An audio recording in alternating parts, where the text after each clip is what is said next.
ಅನಿರ್ದಿಷ್ಟಾವಧಿಯ ಧರಣಿ ಇಂದು 4ನೇ ದಿನಕ್ಕೆ ಪಾದಾರ್ಪಣೆಗೊಂಡು ಮುಂದುವರಿತಾ ಇದೆ. ಈ ಒಂದು ಧರಣಿ ಸತ್ಯಾಗ್ರಹಕ್ಕೆ ನಮ್ಮ ವಿಜಯಪುರ ಜಿಲ್ಲೆಯ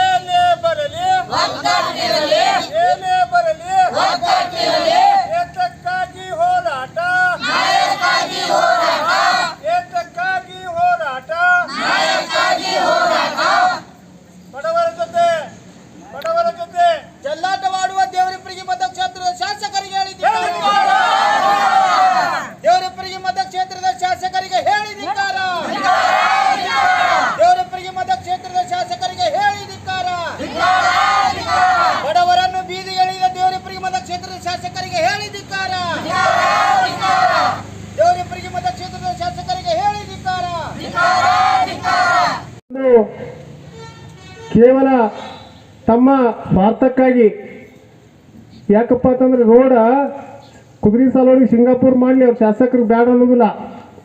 ತಾವೇ ಬೆಂಗಳೂರಿಗೆ ಹೋಗ್ತಿರ್ತಾರೆ, ತಂಗಡಿಗೆ ಹೋಗೋ ಹೊತ್ನಾಗ ಅಲ್ಲಿ ನೋಡಲಿ NH ಅದ, ಬೇಕಾದ್ರೆ ಹುಣಗುಂದಕ್ಕೆ ಇದು ಮುದ್ದೇಬಾರದಿಂದ ಡಬಲ್ ರೋಡ್ ಅದ, ಮುಂದೆ ತಂಗಡಿಗೆ ಹೋಗೋಣ ಒಂದೇ ಬಸ್ ಹೋಗ್ತದೆ.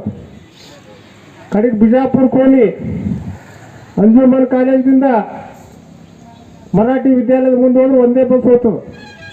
ಅದು ಬಿಟ್ಟು ಕುದುರೆ ಸಾಲೋಡಿಗೆಯಲ್ಲಿ ಬಡವರು ಎರಡೆರಡು ಅಂತಸ್ತಿನ ಮನೆಗಳು ಫೈನಾನ್ಸಿನಿಂದ ಬ್ಯಾಂಕುಗಳ ಮೂಲಕ ಸಾಲ ತೆಗೆದುಕೊಂಡು ಬಂದು ಇಲ್ಲ ಸಾಲ ಕಟ್ಟಿಲ್ಲ, ಕಷ್ಟಪಟ್ಟ ದುಡಿದು ಗಂಡ ಹೆಂಡತಿ ಮಕ್ಕಳು ಕೂಡ್ಕೊಂಡು ದುಡಿದು ಏನಪ್ಪ ಅಂತಂದ್ರೆ ಮನೆ ಕಟ್ಟಿರ್ತದೆ ಅಂತಂದ್ರೆ ಮನೆ ಕೆಡುವುದಪ್ಪ ಅಂತಂದ್ರೆ ಇದು ಯಾವ ನ್ಯಾಯ? ಅದಲ್ಲದೆ ಇದೊಂದು ಈ ರೀತಿ ಆಗಲಿಕ್ಕೆ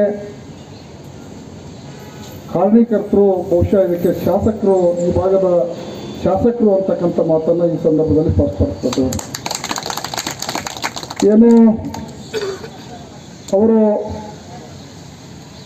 ಈ ಅಧಿಕಾರವನ್ನು ವಹಿಸಿಕೊಳ್ಳೋಕ್ಕಿಂತ ಪೂರ್ವದಲ್ಲಿ MLA ಆಗೋದಕ್ಕೆ ಪೂರ್ವದಲ್ಲಿ ನಾನು ಬಡವರ ಪರವಾಗಿರ್ತೇನೆ, ಬಡವರ ಹಿತವನ್ನು ರಕ್ಷಿಸ್ತೇನೆ, ಬಡವರಿಗೆ ಒಂದು ಆಶ್ರಯವನ್ನು ಕಟ್ಟಿಕೊಡ್ತೀನಿ ಅಂತಕ್ಕಂಥ ವಿಚಾರವನ್ನು ಇಟ್ಕೊಂಡು ಇವತ್ತಿನ ದಿವಸ ದೇವರಪ್ಪಗೆ ಶಾಸಕರಾದವರು. ಆದರೆ ಏಕಾಏಕಿ ತಮ್ಮೂರಿನಲ್ಲೇ ತಮ್ಮೂರಿನಲ್ಲೇ ಇರ್ತಕ್ಕಂಥ ಒಂದು ಬಡವರ ಮನೆಗಳನ್ನು ಧ್ವಂಸ ಮಾಡ್ತಾರೆ ಅಂತಂದರೆ ಈ ಕ್ಷೇತ್ರಕ್ಕೆ ನ್ಯಾಯ ಕೊಡ್ತಾರೆ ಅಂತಕ್ಕಂಥದ್ದನ್ನು ನಾವು ಆತ್ಮಾವಲೋಕನ ಮಾಡ್ಕೊಳ್ಬೇಕಾಗಿದೆ. ನಾವು ರೈಟ್ ಟು ಇನ್ಫಾರ್ಮೇಷನ್ದಾಗ ಸಾಕಷ್ಟು ಅರ್ಜಿಗಳನ್ನು ನೋಡ್ತಾ ಇದ್ದೀವಿ. ಸಾಕಷ್ಟು ಅನ್ಯಾಯಗೊಳಗಾಗಿರ್ತಕ್ಕಂಥ ಜನರು ನಮ್ಗೆ ಅರ್ಜಿಯನ್ನು ಬರೆದು ಕೊಟ್ಟಿರ್ತಕ್ಕಂಥದ್ದು ಸಾಕಷ್ಟು ಅದಾವ. ಅದು ಒಂದು ಯಾಕೆ ಜಾರಿಗೆ ಬರ್ತಾ ಇಲ್ಲ, ಯಾಕೆ ಇದು ಪೆಂಡಿಂಗ್ ಹೋಯ್ತಾವ ಅಂತಂದ್ರೆ ಇದು ಒಂದು ಸ್ವಲ್ಪ ಆಫೀಸರ್ಸ್ ಅಡ್ಜಸ್ಟ್ಮೆಂಟ್ ಅಂತಾರಲ್ಲ ಆ ಥರ.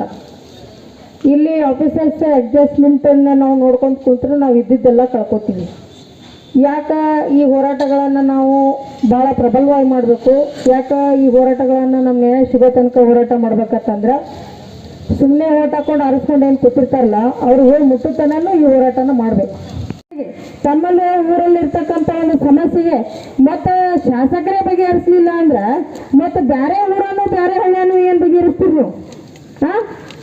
ನೀವು ಒಂದು ನನ್ನ ಮನವಿ ಅಂತಾರ ತಿಳ್ಕೊಡ್ರಿ ಅಥವಾ ಆರ್ಡರ್ ಅಂತಾರ ತಿಳ್ಕೊಡ್ರಿ, ಏನಾರ ತಿಳ್ಕೊಡ್ರಿ ಅಂತ ಇಲ್ಲಿ ಕುಂದಿರ್ತಕ್ಕಂಥ ಎಲ್ಲ ನನ್ನ ಸ್ಟ್ರೈಕಿಗೆ ಕೂತಿರ್ತಂಥ ಮತ್ತು ಅನ್ಯಾಯಕ್ಕೆ ಒಳಗಾಗಿರ್ತಕ್ಕಂಥವ್ರು ಇದನ್ನು ಸಮಸ್ಯೆ ಬಗೆಹರಿಸಲಾರ ಶಾಸಕ ಅಂತಂದ್ರೆ ಸಾಕಷ್ಟು ರಸ್ತೆಗಳು, ಸಾಕಷ್ಟು ಅನಾನುಕೂಲತೆಗಳು, ಸಾಕಷ್ಟು ಒಂದು ಅನ್ಯಾಯಕ್ಕೆ ಒಳಗಾಗಿರ್ತಕ್ಕಂಥ ಜನರ ಮಧ್ಯೆ ಒಬ್ಬರು ಶಾಸಕರ ಧ್ವನಿ ಎತ್ತಲಿಲ್ಲ ಅಂದ್ರೆ ಇಂಥ ಶಾಸಕರು ಎದಕ್ಕೆ ಬೇಕು? ಇಂಥ ಶಾಸಕರು ನಮಗೆ ಇಲ್ಲ ಓಟ್ ಹಾಕಿಸ್ಕೊಳ್ಳೋದು ಕುಂಡ್ರು ಅಂತಂದ್ರೆ ಇವ್ರು ಜನಪ್ರತಿನಿಧಿ ಅಂತ ನಾವು ಯಾಕೆ ಕರಿಬೇಕು? ಇವ್ರನ್ನ ಯಾಕೆ ಗುರುತಿಸಿ ನಾವು MLA ಮಾಡಿ ಕಳಿಸ್ಬೇಕು? ಇವ್ರನ್ನ ಯಾಕೆ ಗುರುತಿಸಿ ನಾವು ಶಾಸಕರು ಅಂತೇಳಿ ಇವರಿಗೆ ನಾವೆಲ್ಲ ಥರದ ಗೌರವವನ್ನು ಕೊಡಬೇಕು? ಓಟ್ ಹಾಕಿದವ್ರಿಗೆ ಗೌರವ ಕೊಟ್ಟು ಓಟ್ ಹಾಕಿಸ್ಕೊಂಡವರು ಅವ್ರಿಗೆ ಗೌರವ ಕೊಟ್ಟರೆ ಇಲ್ಲೊಂದು ಮಾನವೀಯತೆ ಇರ್ತದೆ, ಇಲ್ಲೊಂದು ಅನ್ಯೋನ್ಯತೆ ಹುಡ್ತೈತಿ, ಇಲ್ಲೊಂದು ಶಾಸಕರಂತ ಅಭಿಪ್ರಾಯ